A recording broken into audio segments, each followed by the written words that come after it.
Linda, c'est ton tour. La Bible dit que tu dois te soumettre à ton mari. La soumission, c'est quoi? C'est pas l'esclavage. La soumission, c'est le respect. C'est tout ce que ça veut dire. Ça veut dire, femme, respecte ton mari. Tu sais, tu peux tout donner à un homme.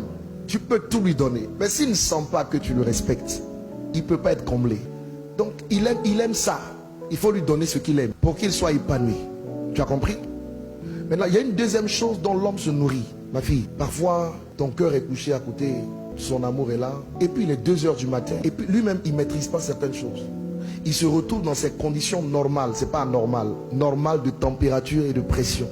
Et il va dire, mon amour.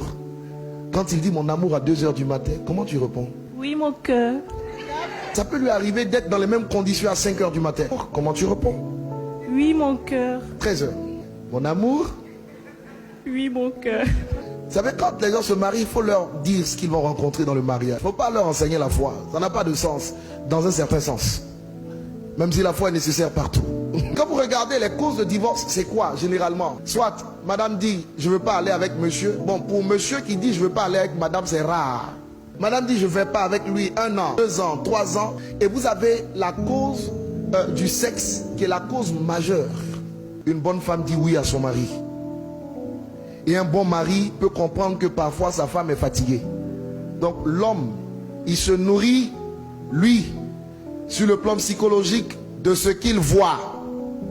Toi, tu te nourris de ce que tu entends. Ça veut dire que tu dois t'arranger tous les jours pour être tout aussi belle que tu l'es aujourd'hui.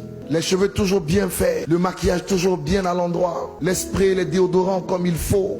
Tu dois toujours être prête pour accueillir ton mari. Quand tu sortiras de chez toi, tu es une femme mariée. Il y a des parties de ton corps qu'on ne doit pas voir, qui sont réservées uniquement à ton mari. Mais s'il te plaît, Linda, quand tu es à la maison, ne t'habille pas à la maison comme tu t'habilles dehors. Ton mari doit être capable de voir ce que personne d'autre ne voit. Une femme sage a 2 faces. Il y a la face du dehors et la face du dedans. Quand tu es avec ton mari chez toi, ma fille, s'il te plaît, ne va pas me mettre une robe qui part du cou jusqu'au bout des orteils. Arnaud doit voir que Dieu t'a donné de belles jambes. Arnaud doit voir des choses que personne d'autre ne peut voir. Et il doit se réjouir en voyant ces choses. N'oublie pas, il fonctionne par les yeux. Donc tu dois lui en mettre plein la vue. Une bonne femme a un vêtement dans la maison qui est différent du vêtement du dehors. Elle a même une 3e dimension. Un autre vêtement dans la chambre à coucher. Là-bas, il ne faut pas aller attacher des pagnes. Ne fais pas ça. Tu es trop jeune pour ça. Il y en a parfois qui vont dans l'intimité. Elles portent des joggings. Sur le jogging, elles vont mettre un jean. Sur le jean, elles vont attacher un pagne. Sur le pagne, elles vont attacher un kimono. Le pauvre monsieur, pour rendre visite à sa femme, il franchit des obstacles insurmontables. Il y a des vêtements adaptés. Et tu les connais. Les nuisettes et tout ce qui va avec. Tu vois, aujourd'hui tu es entré dans le mariage, c'est une victoire. Mais rester dans le mariage, c'est un autre championnat qui commence. Oui, il faut dire ça. Surtout quand elles sont chrétiennes, ils sont chrétiens. Quand tu t'es marié là, ce n'est pas fini. C'est une victoire que tu as acquise, mais il y a un autre combat dedans. Voilà, donc il faut agir de façon sage pour rester dans cette victoire.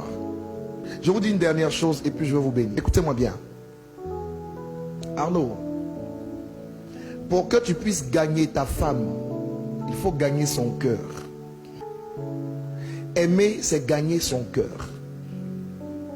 Et quand tu gagnes le cœur de ta femme, et si tu réussis à gagner son cœur, tu gagneras son corps.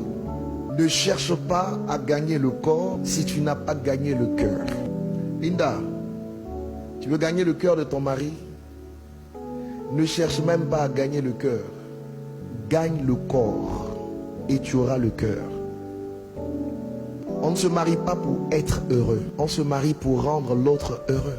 Et si tu le rends heureux et qu'il te rend heureuse, vous vous rendez heureux. Vous êtes heureux.